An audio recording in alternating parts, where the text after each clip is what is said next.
कि जिसका यज्ञोपवीत ना हुआ हो उसे ओम का उच्चारण नहीं करना चाहिए। तो बोले इसका मतलब हम शिव जी का नाम नहीं ले सकते। और देवियों के लिए तो कहा गया है तुम नमः शिवाय भी मत कहो, शिवाय नमः कहो। साइंटिफिक सबसे बड़ा धर्म अगर कोई है तो वो सनातन धर्म है। शिव पुराण में कहा गया है कि जिसका यज्ञोपवीत ना हुआ हो उसे ओम का उच्चारण नहीं करना चाहिए, राइट।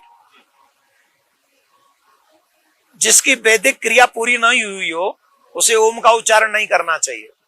तो बोले इसका मतलब हम शिव जी का नाम नहीं ले सकते? ले सकते हैं। फिर कैसे? बोले नमः शिवाय भी अगर कहेंगे तो उतना ही फल मिलेगा जितना ओम नमः शिवाय कहने के बाद मिलता है। और देवियों के लिए तो कहा गया है तुम नमः शिवाय भी मत कहो, शिवाय नमः कहो। क्या कहो? शिवाय नमः। और जब तुम शिवाय नमः भी कहोगी तो तुम्हें वही फल मिलेगा जो यज्ञोपवीत धारण करने वाले, वैदिक क्रिया करने वाले जब ओम नमः शिवाय का मंत्र का जो जाप करते उसका जो वो फल है वही फल तुम्हें मिलेगा नमः शिवाय या शिवाय नमः बोलने के बाद। अब ये इसमें कोई कहे कि हमें अछूत कर दिया, इट्स रॉन्ग। यज्ञोपवीत धारण करना कितना आसान है? आसान है। जब बाथरूम जाओ ये यज्ञोपवीत उतार लो और कान पे चढ़ाओ और फिर जाके बाथरूम हो गया हो, उसके बाद फिर हाथ धो, फिर पैर धो, स्नान करो और उसके बाद यज्ञोपवीत को उतारो। अब देवियों को अगर यज्ञोपवीत दे दिया जाए, वैदिक काल में धारण करती थी, लेकिन उसके बाद दोनों यज्ञोपवीत की जिम्मेदारी पुरुष को दे दी। जब तक शादी नहीं होती है तब तक 3 सूत्र वाला यज्ञोपवीत पुरुष धारण करता है, और जब शादी हो जाती है तो 6 सूत्र वाला यज्ञोपवीत धारण करता है। तो 3 सूत्र खुद के और 3 सूत्र देवी के, उसकी भी जिम्मेदारी पति की होती है। अब आजकल तो छुट्टा डोल रहे हैं। कितने ब्राह्मण परिवार में ऐसे लोग मिल जाएंगे जिनको यज्ञोपवीत नहीं धारण कर रखा, क्षत्रिय वैश्य ये नहीं धारण करते। तो वो ड्यूटी कितनी बड़ी हो जाएगी, वो आप कर नहीं सकोगे। इसलिए आप ओम मत बोलो, आप ओम नमः शिवाय भी मत बोलो, आप शिवाय नमः बोलो। फल क्या होगा?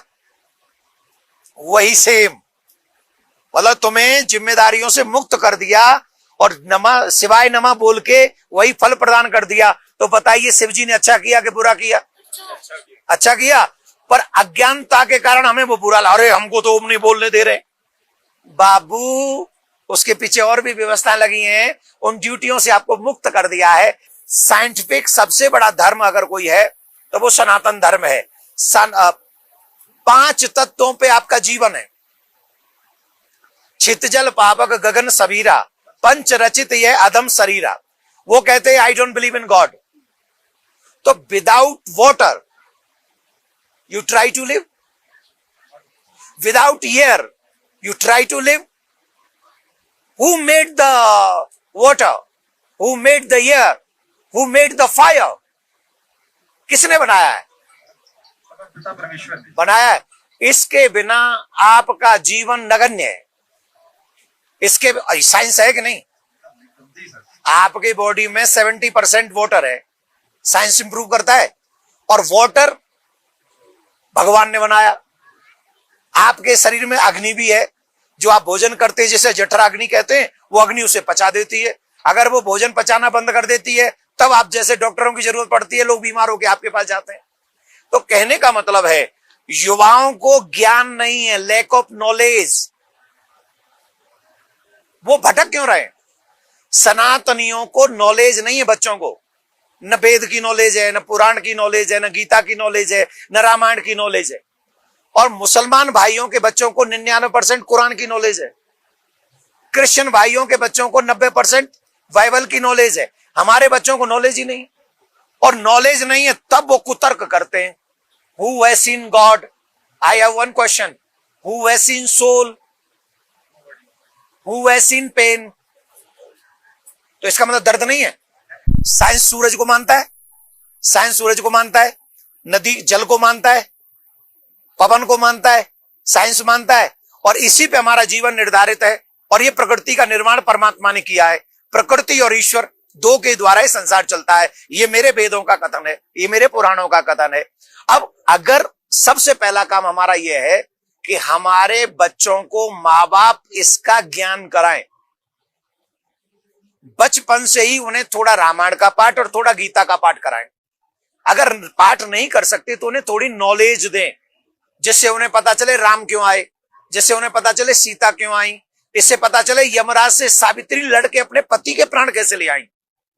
तो जब वो साइंटिफिक सारी चीजों को धर्म के माध्यम से समझेंगे तब वो डाउट नहीं करेंगे, तब वो बिलीव करेंगे। और ये ड्यूटी किसकी है?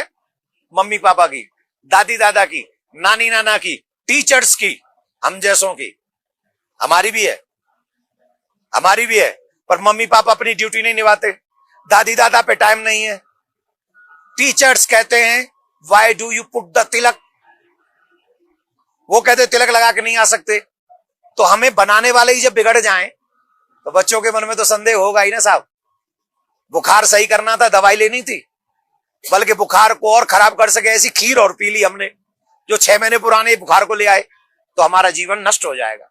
तो माँ बाप की ड्यूटी, टीचर्स की ड्यूटी, हमारी ड्यूटी, और हम ट्राई कर रहे हैं अपनी ड्यूटी। तो आप लोग भी अपने माँ बाप होने का ड्यूटी निभाएं, धर्म की नॉलेज अपने बच्चों को कराएं, निश्चित आपके बच्चे परफेक्ट होंगे। और यहां पर हमारे सानिध्य में ऐसे बच्चे हैं जिनके माथे पे तिलक है, गले में कंठी है, हाथ में कलावा है, मुख में भगवान का नाम है, और वो कभी नहीं कहते कि हम बिलीव नहीं करते भगवान को। वो कहते हैं हम भगवान को ही बिलीव करते हैं, क्योंकि वो भागवत सुनते, रामायण सुनते, गीता सुनते हैं। धन्यवाद। राधे श्याम। सेवा करने वाले मनुष्य को निष्काम होकर, स्वार्थ रहित होकर अपने सेवा कार्य में लगे रहना चाहिए। और इसका सूत्र है गीता।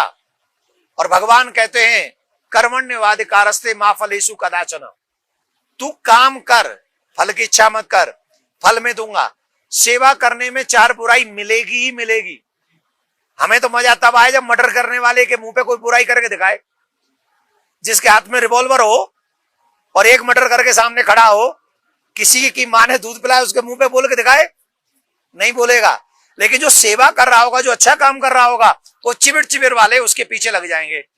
अगर चिबिर चिबिर वाले तुम्हारे पीछे लग जाएं और तुम निस्वार्थ हो, तो एक बात पक्की है कि तुम्हारी दिशा भी सही है और तुम्हारी दशा भी सही है। और दशा भी अच्छी होगी, दिशा अच्छी रखो, निष्काम भाव होकर सेवा करो, चकाचक होगा। राधे श्याम।